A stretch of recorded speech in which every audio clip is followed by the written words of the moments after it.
Well, here you go, the Richard Armitage interview, part 2.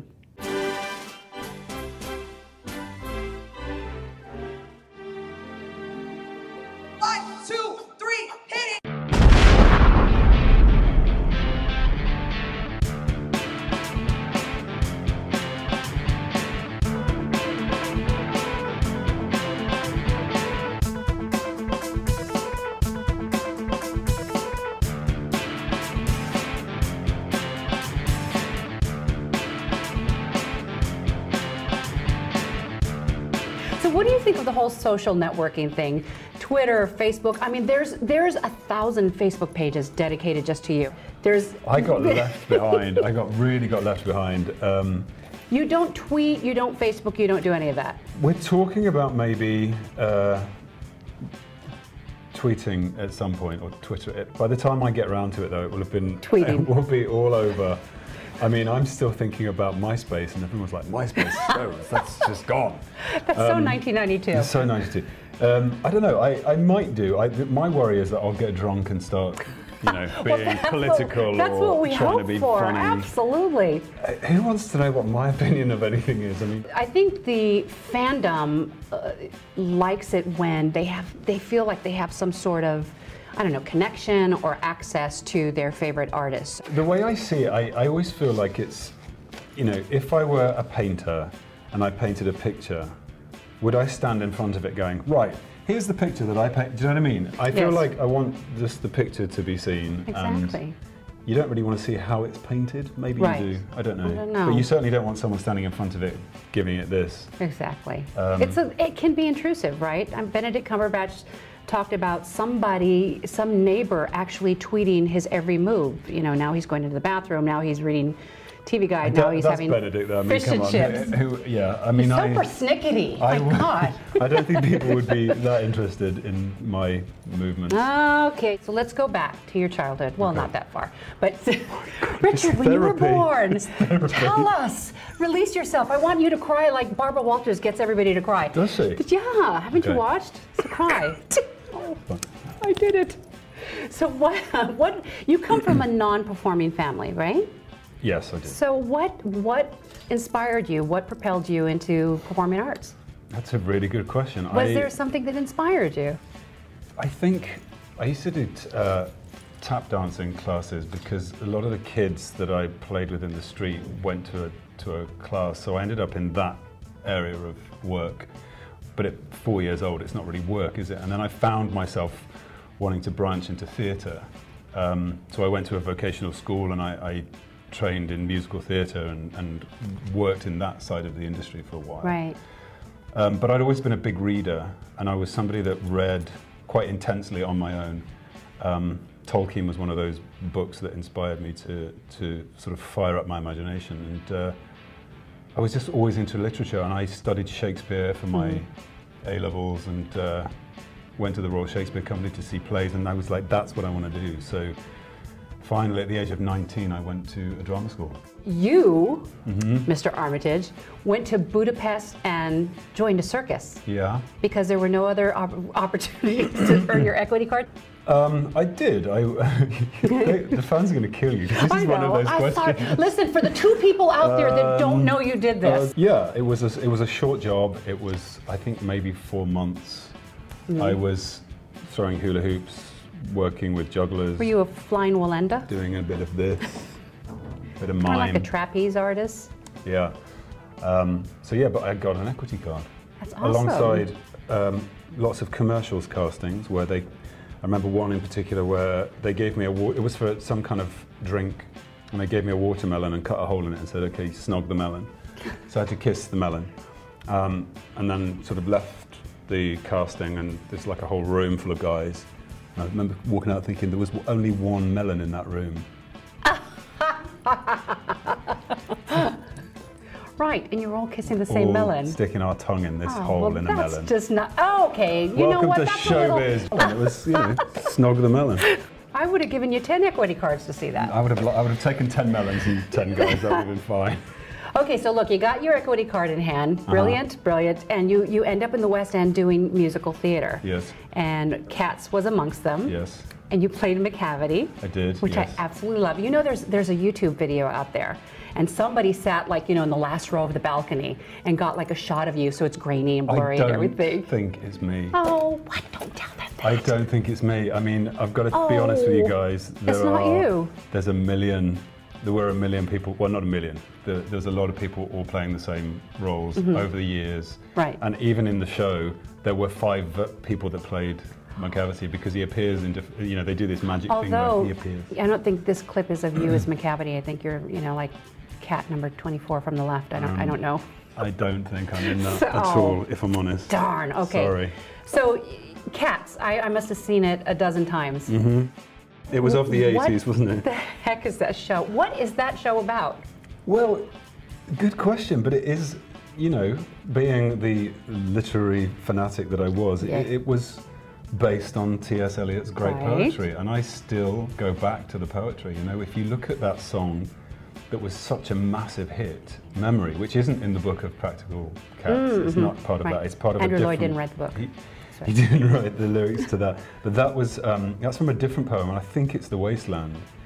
But the lyrics to the lyrics to the song, but the poetry in those lines are extraordinary. And I think it was one of those experiments whereby someone took the poetry, and Gillian Lynne had a fantastic idea to create a show based around, you know, the physicality of animals through dance, and it created this show that stayed for years. I actually think the same thing is happening in motion capture now. You know, if you look at motion capture performances, it's using human beings to replicate animals. Look at Planet of the Apes, you know, the new apes movies. It's a similar kind of thing. Yeah. That's something that I'd be really interested in looking into. I was really keen to go and work at Lecoq in Paris after I'd finished in Cats. And Gillian Lynne was one of the people that suggested I do that, but actually ended up going... What did she do? She just was helping me out and giving me some advice, and I think she'd trained there for a while. So, but when I was at Lambda, I worked with an amazing movement director who's sadly died now, called Christian Daly, who was Lecoq based, and that was the direction I really wanted to go into, which was physical theatre. So, I still have a desire to do that. Interesting. I love that. So you've obviously moved to the States, and you're located in New York, not sunshiny LA. That's okay. Yes, we're not offended. Wintry, snowy New York. So have you moved to New York because you want to pursue Broadway, or are you just open to television, film, anything that comes your way? Yeah, there's nothing that I don't say yes to. I say yes to everything. Clearly, you're here with the Anglophile Channel. We're here. Apparently he says yes to everything. But, yes. And we love you for it. Thank you so much. I think obviously the work is kind of gathering speed in the film industry, but at the same time I don't want to deny myself the opportunity to do theatre. So New York for me means that I could perhaps work on stage in New York and also back in London, which is a strong possibility. The thing that I love about British actors, you know, is that their artistry is rooted in theater, you know, and you don't see a lot of that maybe in TV stars or film stars. Don't email me, you know. With British actors, your artistry really begins in the theater, so you're theater trained, and it shows. To me, it shows up on the screen, and I love that you can be a major film star and they still go back and do a play like Sir Ian McKellen. Yeah, I mean, and I think with Ian, it's where the root of his you know, heart is, his artistic heart. It does mean that we, I guess, have a focus on the text in a way that perhaps other actors don't. But I don't know. I only know the world of acting through the way I approach it and the route that I come through, which is primarily physical and then literary. So that's how I build a character. And also without a script, I find it very difficult to work without a script. I have to use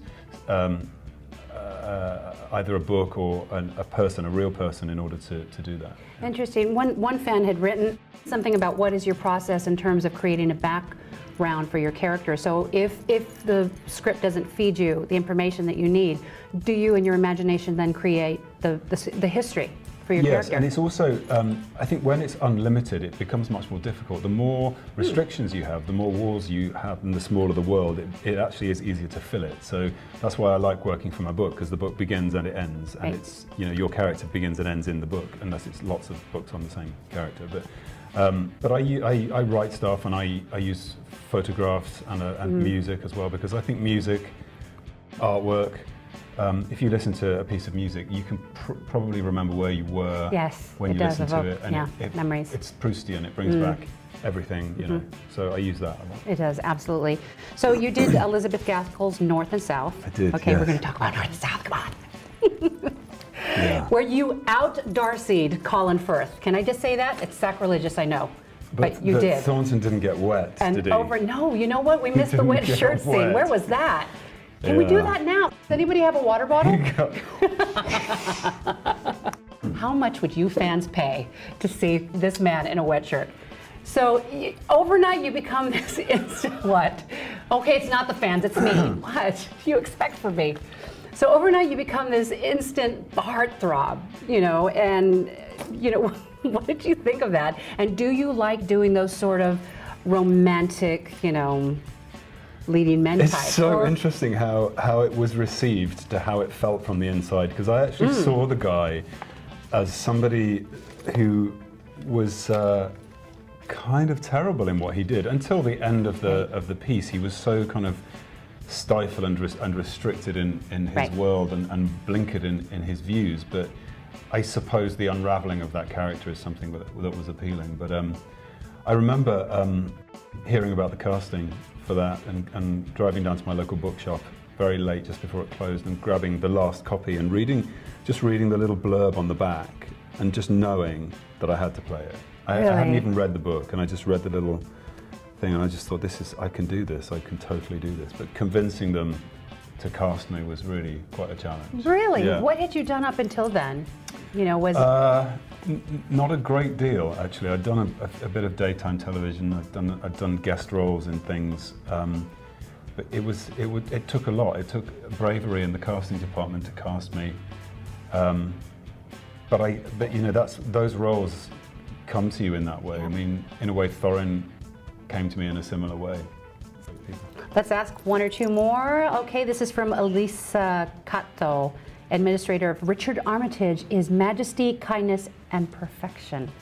Did you just say His Majesty? Yeah, that's the name of the name of the Facebook page. That's a lot to live up to. Okay, so do you like Jane Austen, and if so, which of Jane Austen's characters would you like to play, gentlemen? I do. We went through a period at drama school of studying Jane Austen, and I was moonlighting one Christmas in Panto in Bognor Regis to earn money so that I could go back to drama school the next year. And I read all of Jane Austen's novels in the dressing room. I was playing Genie of the Lamp, so I wasn't on stage very often.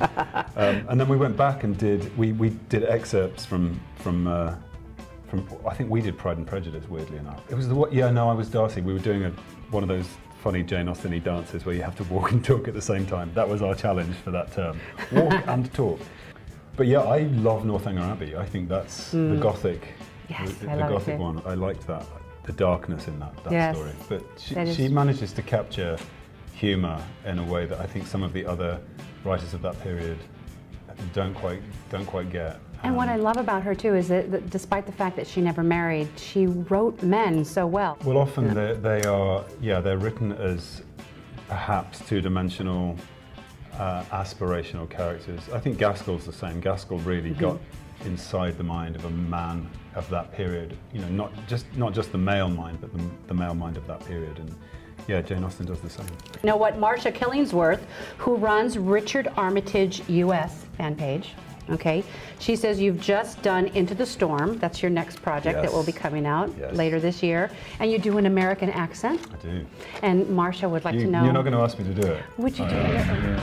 You find yourself in an acting situation where you are genuinely panicked and terrified. Hi, Richard. We're here in Spain, La Coruña, northwest of Galicia, and we're here to celebrate that you won the TheAnglophileChannel Award 2013, British Artist of the Year, and we love you in Spain so much, and actually we love you with passion! Yeah! And we're gonna celebrate. False start, false start. All right. Go Packy cheats.